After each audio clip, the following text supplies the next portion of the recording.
Pinapatay ko, nasipa ako. Nahulog yung cellphone ko sa yung cellphone. Nag-spray kasi kami nun bago kami umalis. Tapos yun, nung pagbalik namin galing work, nagkakantuhan lang kami, tapos biglang may lumabas na ipis. Tapos pinapatay ko, nasipa ako. Pero bakit parang galit ka? Parang kasalanan ko. Nahulog yung cellphone ko kasi yung cellphone ko nakalatag lang doon.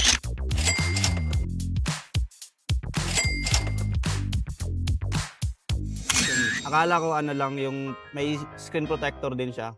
Tapos lumagos na pala doon yung ano, yung sira. Hindi ko ma-imagine, putik. Ang dami pa. Kasi yung cellphone ko nahulog na yan sa CR na flat na hindi naman nasira.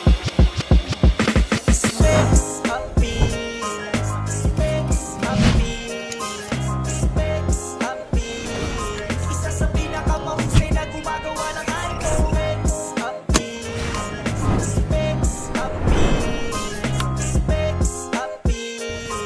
Pinagkakatiwalaan kung usapan lang ni iPhone.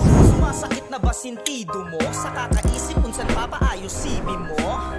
Aba teka muna, easy bro. Spec sa pilang nararapat at naririto.